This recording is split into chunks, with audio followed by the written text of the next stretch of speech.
Good evening, everyone. It's my great pleasure to welcome you all here to our new offices here at Wynne Williams. This is our first official external party, so welcome. It's a good dry run for when we really have a good old knees up here. So a few things we will work on, like getting a barman and getting some name tags. So sorry that those aren't here this evening. But look, it really is a privilege for us to host you all here and to have these wonderful speakers for you here this evening. I have been a member of SCL since about 2006. I joined in London. That was a really great branch, and rejoined when I returned to New Zealand in 2013. And just love everything that the society does. I think it's really, really important. For the development of construction law here in New Zealand. So it really is an honour to let you all here to use our facilities this evening. Now, on the topic of facilities, we do have loos if anybody needs them out through the door that way and past the lifts on the right. In the event of an emergency, I think follow the instructions that you might hear over the loudspeaker and take the stairs. Again, follow the signs. In the event of an earthquake, stop, drop, hold. On that note, I'll hand over to Mark, who will talk on behalf of the Society. Thanks, Mark. Thank you, Rebecca. Welcome, everybody. So thanks coming out in this miserable weather tonight. It's truly is miserable out there. So I hope everyone online is nice and tucked up at home. So thank you to all the SCL members that are joining us tonight for the first time, our non-members, etc. Thank you, like I said, to all the members online and members in our Christchurch hub. Thank you to Wynne Williams for hosting the event tonight and live streaming it. We really appreciate your support. We need yourselves to help out and make sure the society really grows. So thank you for that. Just some notices. Thank you again to our sponsors and speakers and delegates for ensuring we had such a successful, enjoyable conference. The New Directions Navigating the Changing Construction Landscape Conference. You should all have received our news with a link to the 20th anniversary dinner photos and the AGM news. It was great. If you did turn up, had an amazing time down there. So thank you very much for your support. We're delighted that our two essay prize winners, Oscar Reid and Erica Dysart, will be presenting their essays on the 19th of August in Christchurch on the 20th, and Wellington, on 19th of August in Christchurch, 20th of August in Wellington, and on Thursday the 21st here in Auckland. Please save the dates. This is a highlight of the SCL calendar, and we'd really like you to come and celebrate that with us. In September, we have Lord Justice Coulson visiting and presenting two lectures. The first will be on Auckland on the 9th of September, followed by Wellington on the 16th. At this point in both presentations will be our usual 5:30 for a 6 o'clock timing. We'll have more information coming out soon, so please keep those in your diary. So now for this evening, we have so if everyone online, please keep your microphones turned to mute and your video off to avoid interruptions. We're delighted to have Polly Pope and Nadia Murray-Ragg presenting for us tonight, and very grateful that they were able to do such at short notice on such a popular topic. Many of you will know Polly, who is a commercial barrister and arbitrator at Bankside Chambers. Polly's construction practice encompasses acting as counsel, arbitrator, and adjudicator. She has complementary experience in insolvency, commercial, and regulatory disputes. She joined the independent bar in 2023 after over a decade as a partner at Russell McVeigh, where she served as chair to the partnership. Nadia is also at Bankside Chambers and acts as counsel in construction disputes at all levels, court proceedings, arbitral tribunals, and adjudications. Her practice is commercial focused with elements of public law. She volunteers as an associate editor at New Zealand Women's Law Journal. May I lead you in welcoming them both. Thank you.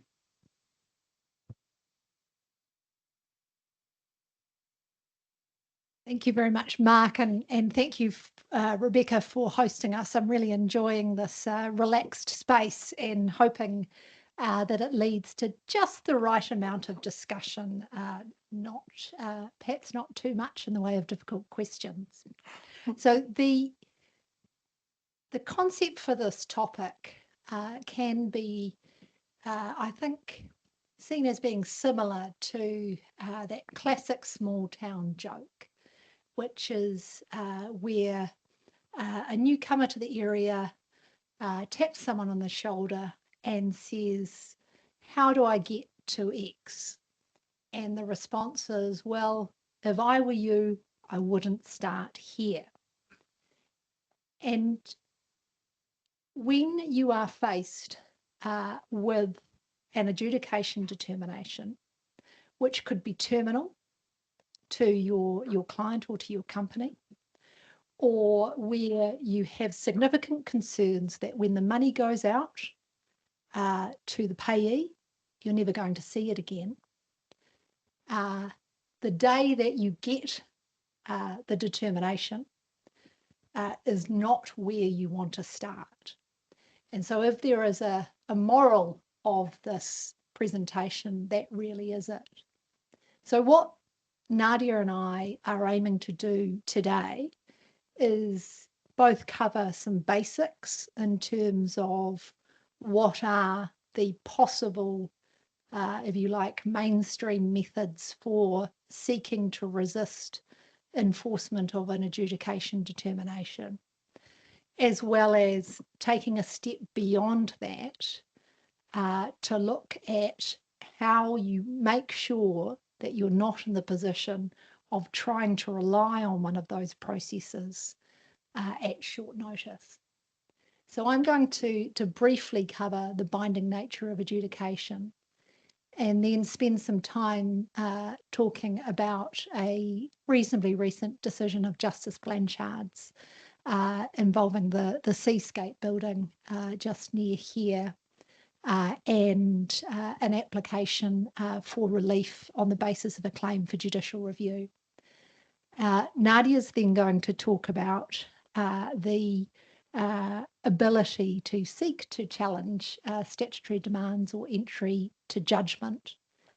And then we're going to come back and tie that all together with really what I hope are the key takeaways from this presentation, which is what you can and should be doing in terms of proactive planning where the amount claimed in an adjudication may be terminal. So, adjudication under the Construction Contracts Act provides a mechanism by which entitlements to payments of disputed amounts can be determined and enforced promptly. It's often referred to as being binding but not final.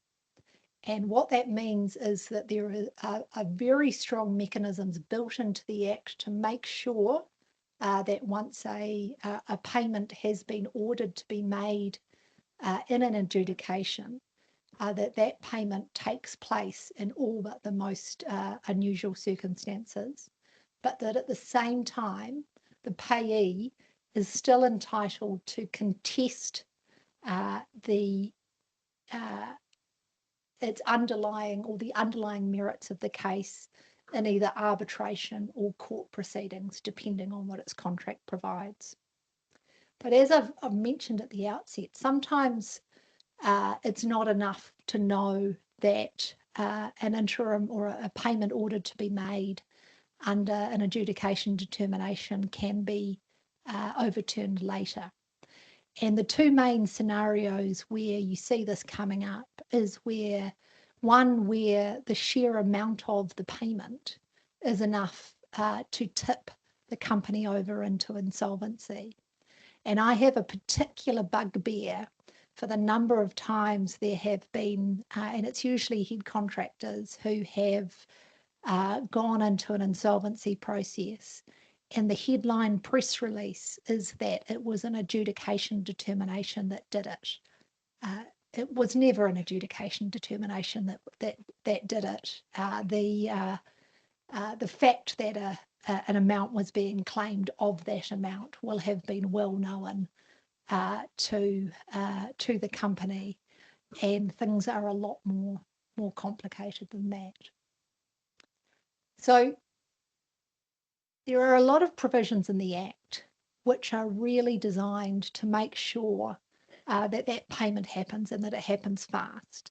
Something that people often overlook when they're advising their clients at the outset of adjudications is that there is a default period for when payment has to be made. In the adjudicator's determination, unless they order otherwise, and that will usually be where there's a condition to payment, for instance, the default payment date will be 2 working days after the determination is released. So what that means is that when you are facing an adjudication claim, you can work out with reasonable certainty, as soon as you know when the response is due, what the likely timing of the requirement to pay is.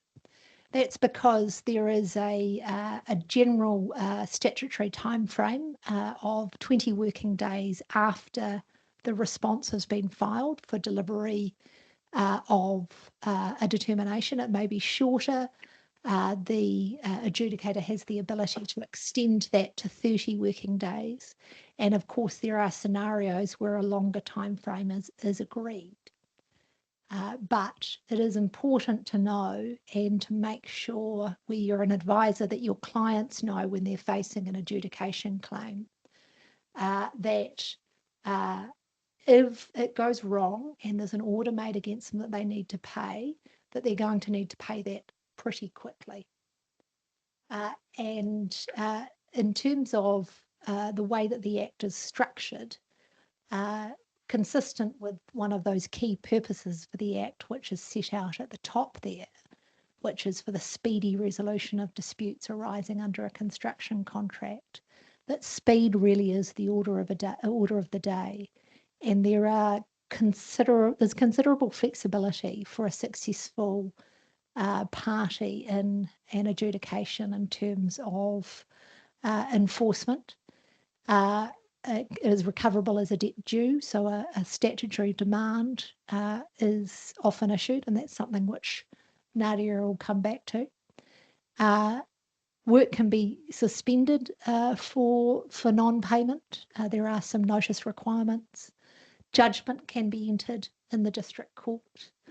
And what that does in terms of opening up all of the enforcement powers of the court is important to understand. And again, Nadia will talk about that. There's also circumstances where a charging order can be made in respect of the construction site, but that's something which you will be on notice of if it is a possibility at the point at which the claim is made. Moving to the next slide, there are provisions in the Act, and again, this really goes back to the basics of the nature of adjudication as being binding but not final, that you can concurrently or subsequently submit the dispute to another dispute resolution process. So that could be mediation if the parties agree. It could be arbitration if there's an arbitration clause which you can enforce, or it could be the court in other circumstances. So there's nothing to stop you doing that straight away or straight after. But adjudication doesn't automatically stop if you start court proceedings or you start arbitration. Adjudication can't be contracted out of, and it continues. And it will continue, and it's the outcome and the requirement to pay the determination won't be affected by starting that further process unless that further process actually somehow determines the dispute first. And realistically, the most likely scenario for that would be mediation, provided that there were agreement to withdraw the adjudication as part of the settlement. So I'm going to hand over to Nadia in terms. Oh no, actually, I'm going to start first. The Shundi Customs case, as I mentioned, concerns the Seascape Tower, and it is useful as a very thoughtful judgment from Justice Blanchard, who was at the time a relatively new judge. And often what happens there is that you get quite thorough and careful assessments as new members of the court work their way through particular areas of the law. And I've found this to be quite a helpful case in terms of thinking about a range of issues under the Act. So there's a 3-stage test which was applied. So in this case, there was a determination by a very learned adjudicator that Shundi Customs had to pay approximately $33 million. And China Construction New Zealand issued a statutory demand for that $33 million. And the response of Shundi Customs was to go to court, and they did 2 things at once. One was that they applied to set aside the statutory demand, and the other, which is the part that I'll be focusing on, they also sought for interim relief under the Judicial Review Proceedings Act. So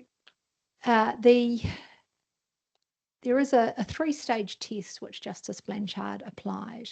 The first question, or the first stage, is whether there was a serious question to be tried. So this goes to the underlying strength of the challenge to the determination.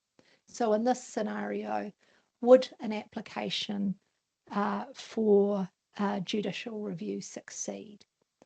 And there's a point at which lawyers and judges get quite tied up historically in terms of how strong does that underlying challenge have to be to be able to get interim relief against payment. And Justice Blanchard favoured the serious question to be tried test over the competing good arguable case test. But if you are a bit of an injunction train spotter, this is an interesting decision as a bit of a side note, because one of the things that the judge notes is a decision of the England and Wales Court of Appeal, which goes through in a lot of detail all of the different tests which have been applied in different types of injunctions. You know, what is the difference between serious question to be tried, versus, say, good arguable case?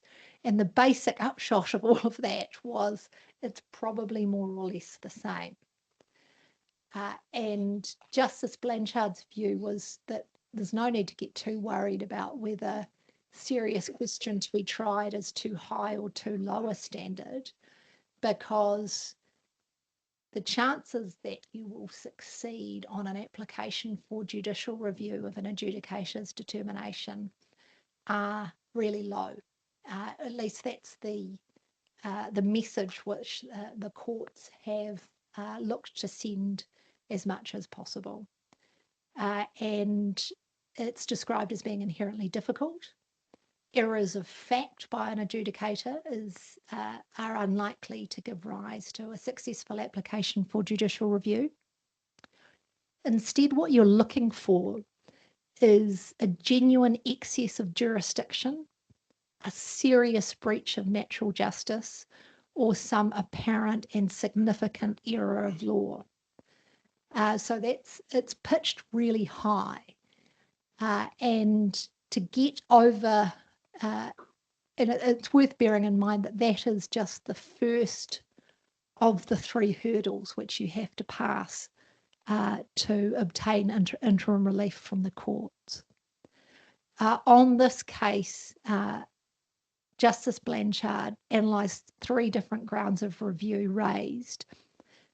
His Honour accepted that one presented a serious question to be tried, and that was, interestingly, an issue of contractual interpretation.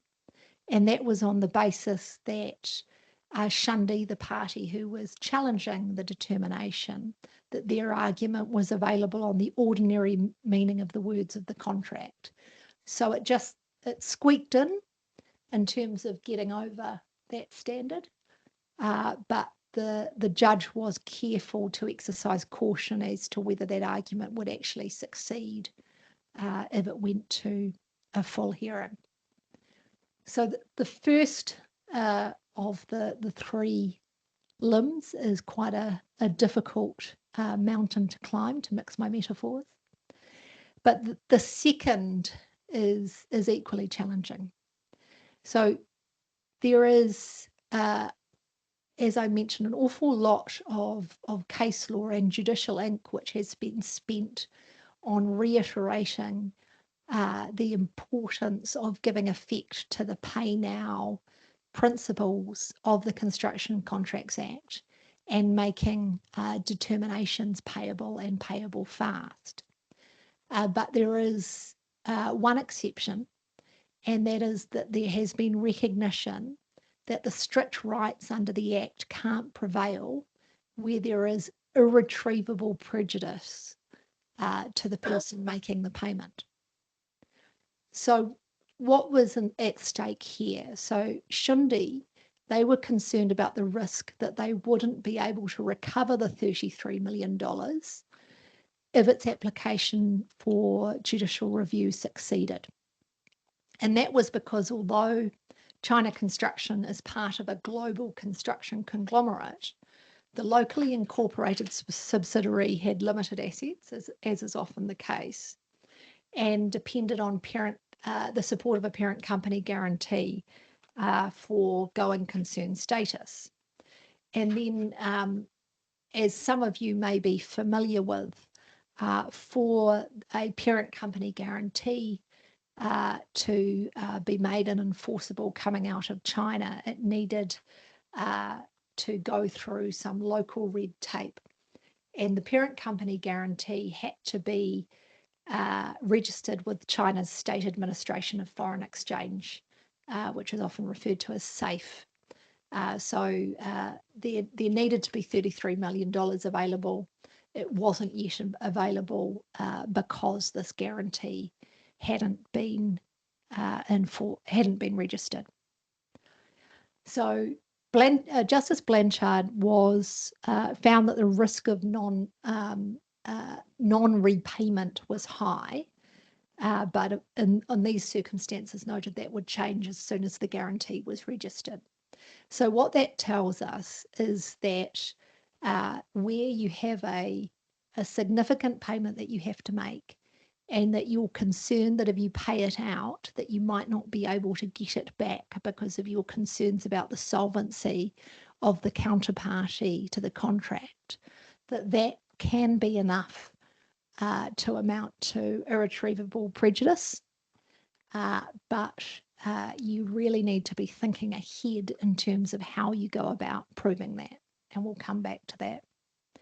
And then finally, prejudice to the other party. So what would the prejudice in this case be to China Construction if it didn't receive that $33 million?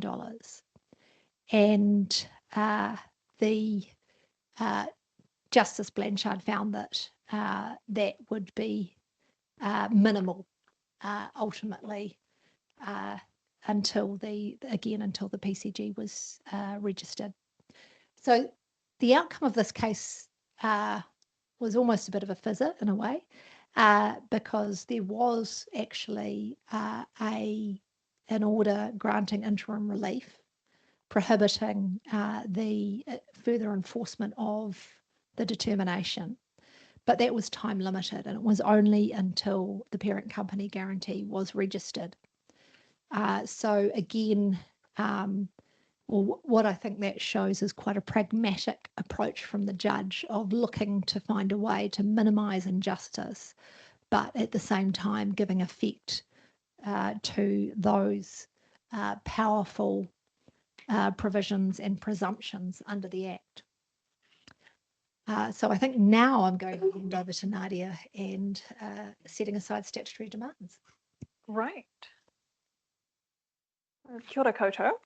So a party that is owed money under an adjudication determination can issue a statutory demand for that money that they're owed as a debt due.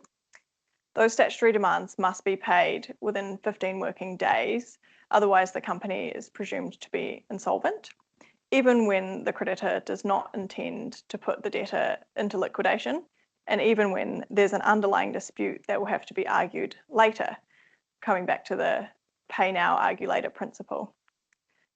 If the debtor believes that it should not have to pay the statutory demand, so the adjudicator's determination should not be paid, it can apply to the High Court to set aside that statutory demand.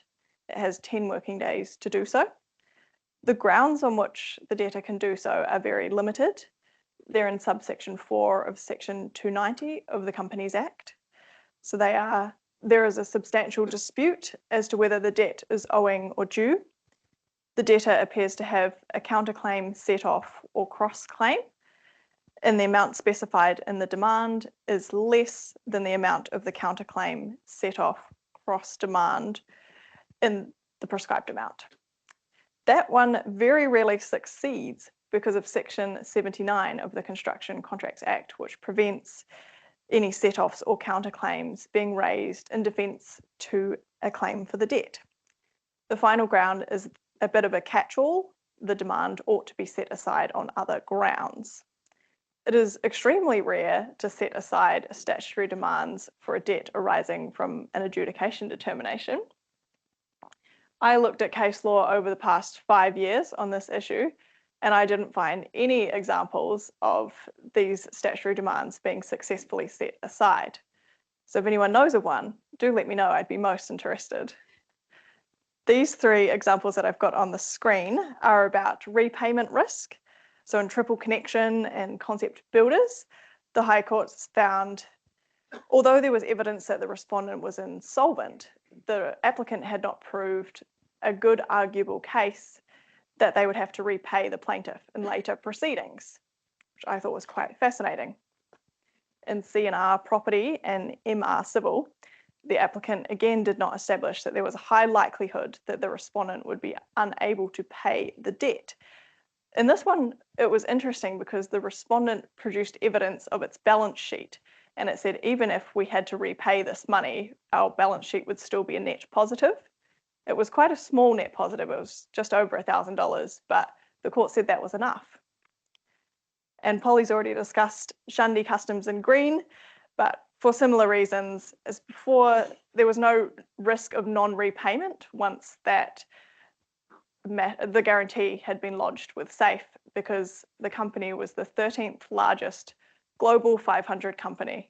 So very low/0 risk of non-repayment there. A few other examples of slightly different situations. Conda International and Steelhouse. The court expressed some uncertainty as to the respondent's solvency, but the evidence fell short of showing insolvency. So the court found the debt should be paid. Alpine Properties and Haskell Construction. The court said it was not a basis to set aside the statutory demand to await the outcome of a third adjudication between the parties.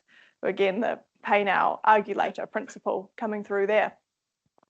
And in Target Painters and Decorators and OMID Construction Management, there were some errors in the adjudication process complained of about service not being affected properly and an arithmetic clerical error in the adjudication determination itself, but the court said those were of a highly technical nature. They did not reach the threshold for setting aside the statutory demand on the no other grounds basis.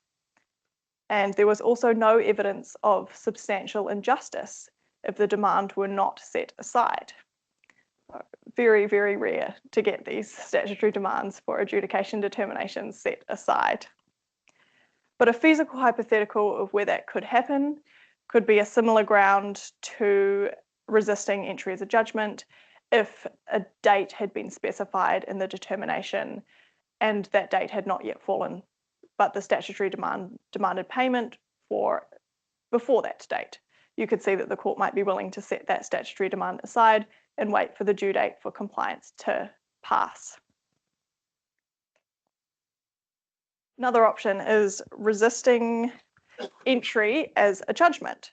A really fun part of both adjudication and arbitrations is that you can get the decisions entered as a judgment. In adjudication, you get the determination entered in the district court, and then that determination has all of the force and weight of a district court decision because it is now a district court decision. So a party who has a determination made in its favour can apply to do that. It's a good idea to do that once the 2 working days has passed. Otherwise, it's a bit of a waste of time to register it as a judgment if the other party complies. If the other party who hasn't complied with the determination wants to oppose its entry as a judgment, it has 5 working days to do so.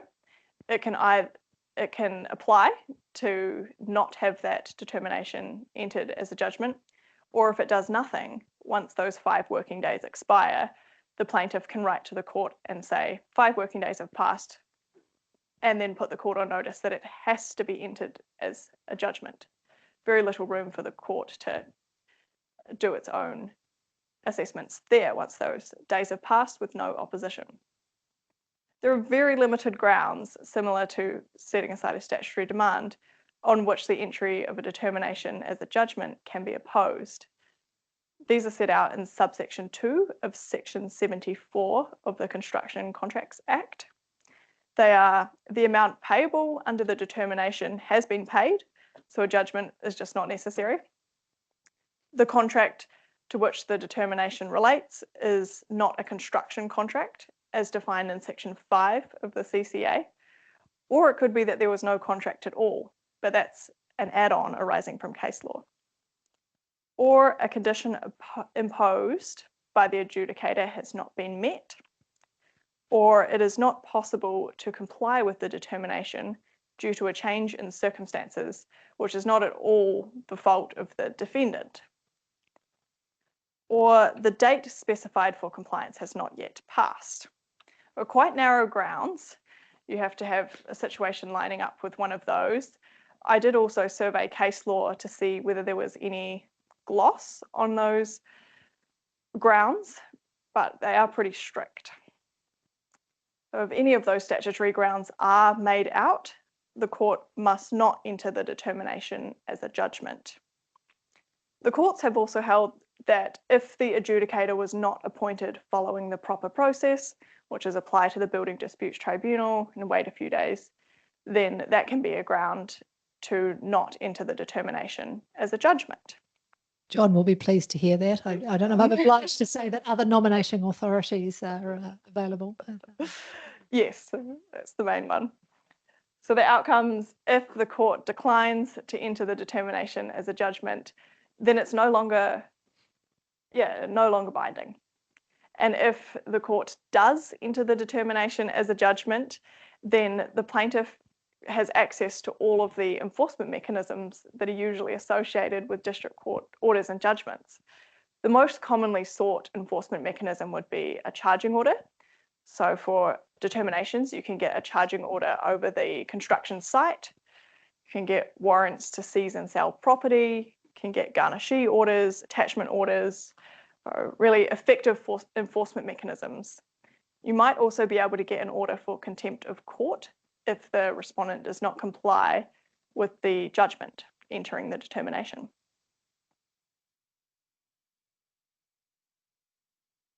Summary judgment proceedings are another way you can enforce a determination. The amount awarded is a debt due, so you can enforce it through summary judgment. And in these applications, the plaintiff argues that the defendant has no defence to the claim, is obliged to pay. In many cases, that can be shown because of Section 79 of the CCA again, which prevents counterclaims and set-offs to debts due. The court has regard to the adjudicator's determination that an amount was owing, and failing to pay meant that that amount became a debt due. For issues of fact raised in the adjudication and things that need to be argued about later are not taken into account in summary judgment proceedings. Successful defences are very rare, I suspect because of Section 79. One example is M. Vanderwell Builders and Contractors Limited against Walker, where there was no binding construction contract, but a determination had been issued in the absence of one. So the court held that the adjudicator had no jurisdiction to make the determination, and that was a defence to the summary judgment application.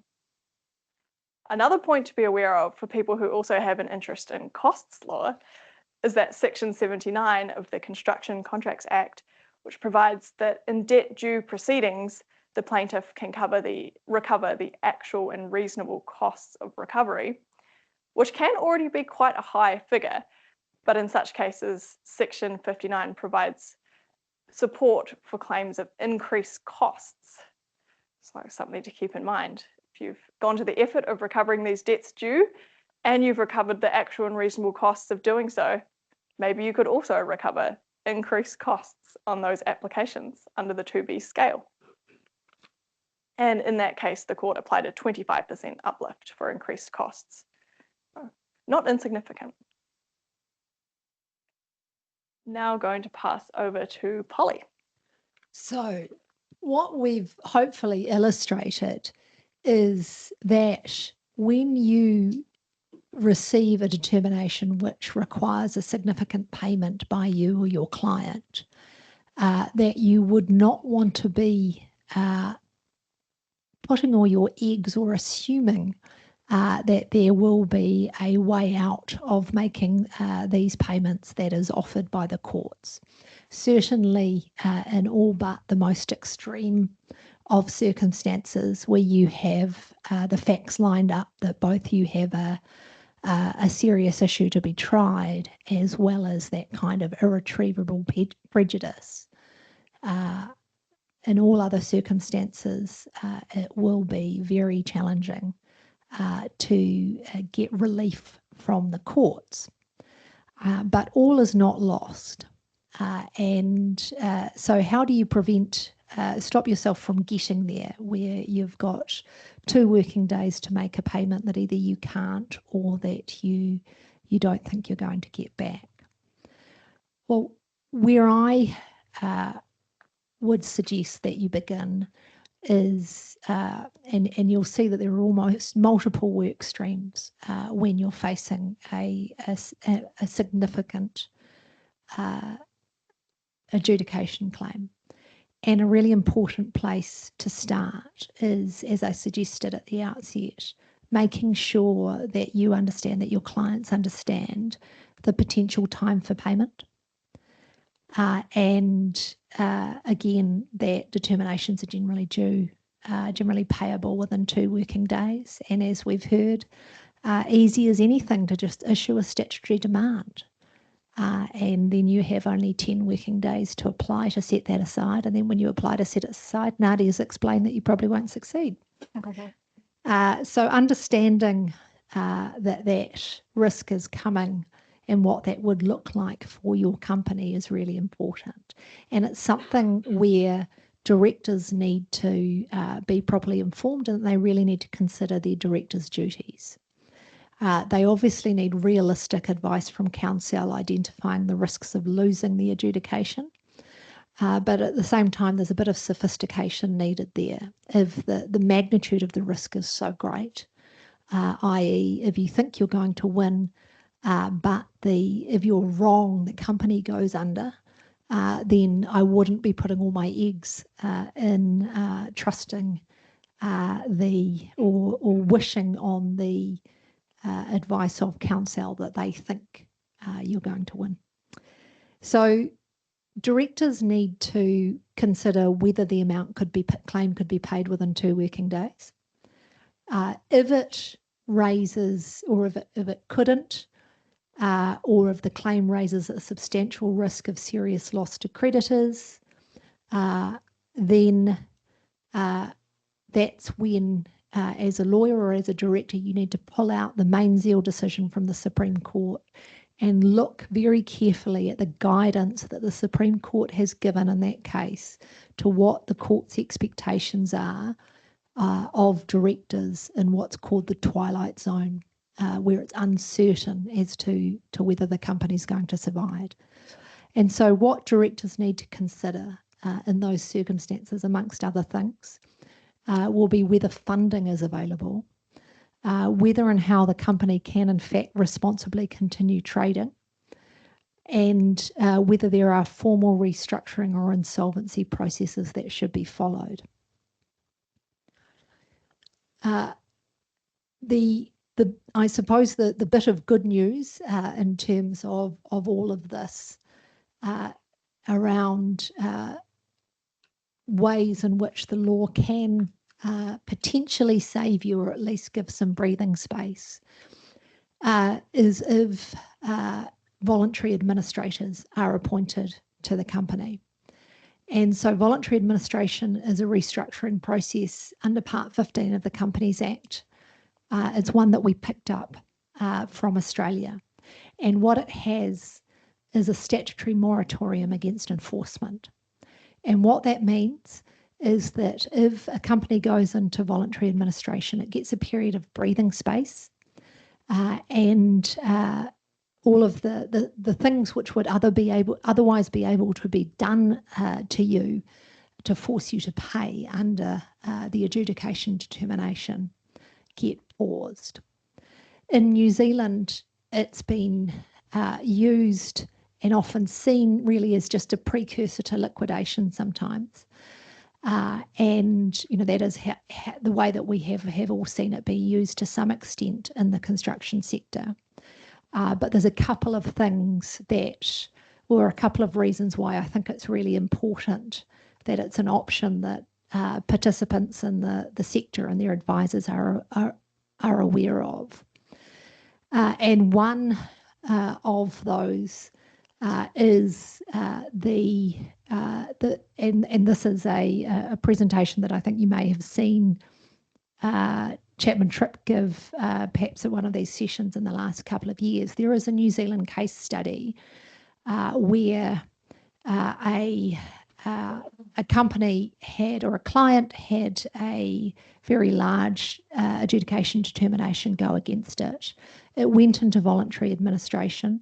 It had the support of its secured creditors, which meant that it was able to put in place a deed of company administration, which would have allowed the arbitration to continue. So the position was held until the arbitration and the underlying merits of all of the disputes would have been determined. Now, the arbitration actually didn't go ahead because inevitably what happened was a mediation. But it is an example, albeit not one that was challenged in the courts in New Zealand, of where voluntary administration really solved a problem and kept a company going.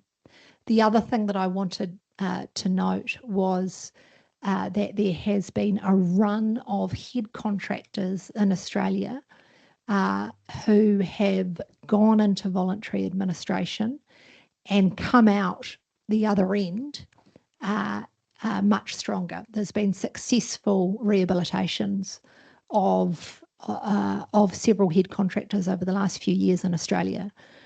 So there is a bit of good news from there. And at some stage, I'll hopefully get one of the lawyers involved in Australia to come and explain exactly how they did that here. So I won't attempt to explain voluntary administration to you in this scenario, but there are, or in this session, but there's two things that are important. One is that you get some specialist advice, and the other is that if you have a secured creditor, if you have a GSA holder or a bank who holds all of the cards, any of these options are only going to succeed with their support. So, assuming that we're not needing to restructure the company, but we are seeing at the outset that there is going to be a significant, or potentially a significantly damaging payment that needs to be made. As Nadia mentioned, there are cases which have succeeded or failed based on the evidence that you can put forward of the solvency of the other party. Ideally, you want the other party to be insolvent, and you want you to be solvent. And you want to be able to prove that in court on probably about 2 days' notice, because that's often how much time you have to put up an injunction application.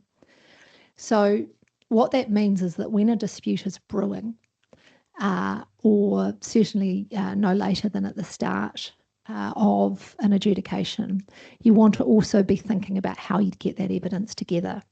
And Nadia's given some thought in terms of a range of different things that you can do, or you might want to look at to investigate solvency of a counterparty. In some contracts, you can use contractual information to obtain financial information about the other party. If not, there are a variety of publicly available sources you can use. So the Personal Properties Securities Register is a very good one. Things to look out for are security interests for all personal property and after acquired property, together with the proceeds of that property. It's definitely indicating there may be solvency risks if that's on there. I also look at the volume of security interests registered against the company and who has the security interests. And you can download the financial statement from the PPSR and submit that to court. You can also look at the Gazette. It is unlikely that if a company is proceeding with litigation that they will be liquidated in the Gazette, but cross all the I's, dot all the T's. Always check the Gazette for that company's name. I also checked LINs to see if the claimant or any of the directors of the claimant, if that's relevant, own any real property in New Zealand. If they do, that can indicate more on the solvency side than the insolvency side, or you can start thinking about charging orders. And as a final method, you can also check any court proceedings involving that company. I go through the daily lists for the High Court, Court of Appeal. The District Court doesn't have them online. You can also search for judgments involving that party, particularly any recent ones. And you can call the courts, both District and High Court, and ask if there are any proceedings currently live that involve that company. And if you've done all of those things, it's a fairly comprehensive investigation. So what you can do once you've looked at publicly available sources, say you've seen that someone has an all-PAP security registered against them on the PPSR, that indicates that there might be someone who has a general security agreement. So you take the crumbs that you've got from your searches, and that's the point at which you will want to be considering entering into correspondence. And that correspondence is going to be used potentially in your favour if you needed to apply to court. And what you need to do is to put the other side on notice of the reasons that you have found objectively that hint at particular concerns or that have questions about their solvency, and seek answers from them. And as much as we sometimes hate litigators writing letters to each other for no reason, if you're going to need to ask a court to reach a conclusion that they're concerned about the position of the other side, being able to put up correspondence which shows, well, we had all of these questions, it would have been easy for them to answer them, and they haven't, Your Honour. So conversely, though, you also need to make sure that you have evidence to hand to be able to satisfy the court that you're not a risk, so that if you don't have to make the payment, there's not a risk that the other side will never see their money. So some of the more conventional preparatory or protective measures are, of course, counterclaim adjudications. So if you have anything that you could be pursuing which is worth money, you best put it up now. Obviously it can be by way of set off or seeking to reduce the claim against you as a defence, or you may prefer to actually bring a full counterclaim adjudication, which will have some advantages to you in terms of the opportunity and time that you have to put your claim. Then finally, where you have an arbitration clause, make sure that if you need to, you could commence arbitration quickly if something goes wrong in your determination. And what a lot of this comes back to is good disputes management, good contractual hygiene. For instance, if there are preconditions that need to be met, and whether it's in the form of decisions by the engineer or otherwise, make sure that those have all been pushed through. And so if you wanted to be able to commence arbitration quickly, you could.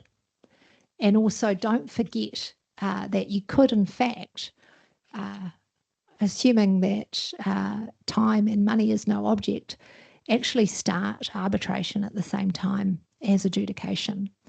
And that, there may sometimes be tactical reasons why that supports and moves you away from the parties might agree to move away from the sudden death aspects of adjudication.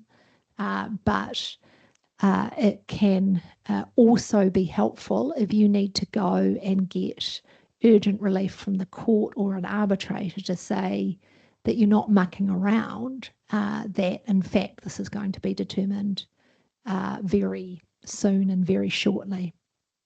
So hopefully that wasn't too much in the way of doom and gloom. And have given away some, but hopefully not all of my secrets. Of course, I never lose anything, so this is all completely unknown to me. But we've really enjoyed having the opportunity to take a deeper dive into some of these things. And I'm hoping that unless and until someone can come up with a case for Nadia where a statutory demand has been set aside, and we're rendered in support of a determination, that will be a really useful little nugget that we can all throw off when we're faced with these. Thanks very much.